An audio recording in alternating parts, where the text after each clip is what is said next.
British పాలనలో ఆంధ్రప్రదేశ్లో క్రైస్తవ మత మార్పిడులు భారీగా జరిగాయి. ఆ తర్వాత అంతకు మించిన కన్వర్షన్లు 2004 తర్వాతే కనిపించాయి.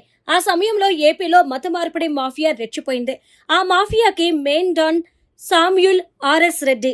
ఇది చర్చిలో ఉపయోగించే పేరు. పబ్లిక్ లో ఆయనకు మరో పేరుంది. అదే వైఎస్ రాజశేఖర్ రెడ్డి.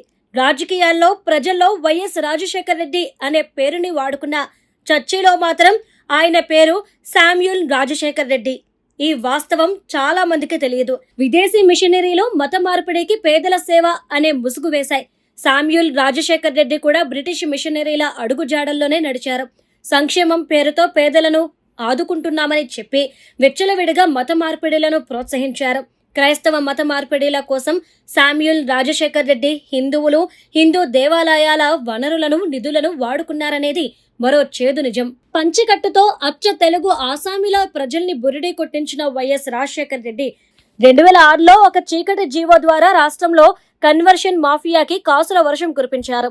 ఆంధ్రప్రదేశ్లో చర్చి కట్టుకుని నిర్వహించుకోవడానికి ప్రభుత్వం నుంచి 80,000 రూపాయలు మంజూరు చేస్తూ 2006 ఆగస్టు 22న అప్పటి రాజశేఖర్ రెడ్డి ప్రభుత్వం జీవో జారీ చేసింది.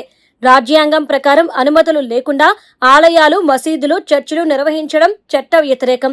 అయినా ఎలాంటి అనుమతులు లేకుండా ప్రారంభించిన చర్చిలకు వైఎస్ఆర్ ప్రభుత్వం ఆపన్నంగా 80,000 రూపాయలు ఇచ్చింది. శామ్యూల్ రాజశేఖర్ రెడ్డి చర్చి స్కీమ్తో ఏపీలో సామాజిక సమీకరణాలు ఊహించినంత వేగంగా మారిపోయాయి. 2001 జనాభా లెక్కల ప్రకారం ఏపీలో క్రైస్తవుల సంఖ్య 1.5%. కానీ 2010 నాటికి రాష్ట్రంలో హిందూ దేవాలయాల సంఖ్య 1,90,000. అంటే ప్రతి 350 మంది హిందువులకు ఒక గుడి ఉంది. మసీదుల సంఖ్య 1,76,000. అంటే ప్రతి 40 మంది ముస్లింలకు ఒక మసీదు ఉంది. చర్చిల సంఖ్య 1,88,000. అంటే ప్రతి 7 క్రిస్టియన్లకు ఒక చర్చ్ ఉంది. లెక్కల్లో ఉన్న సంఖ్య కంటే ఏపీలో క్రిస్టియన్ల జనాభా 10 రెట్లు ఎక్కువగా ఉంటుంది. చాలా మంది రిజర్వేషన్ల కోసం క్రిస్టియన్ ఐడెంటిటీని దాచిపెడతారు. చర్చిలకు నగదు బహుమతి పథకంతో పాటు క్రైస్తవులకు జెరూసలేం యాత్ర పథకాన్ని తీసుకొచ్చింది రాజశేఖర్ రెడ్డి హయాంలోనే. రాష్ట్ర బడ్జెట్ నుంచి కోట్ల రూపాయలు వెచ్చించి పాస్టర్లను విదేశీ తీర్థయాత్రలకు పంపించారు.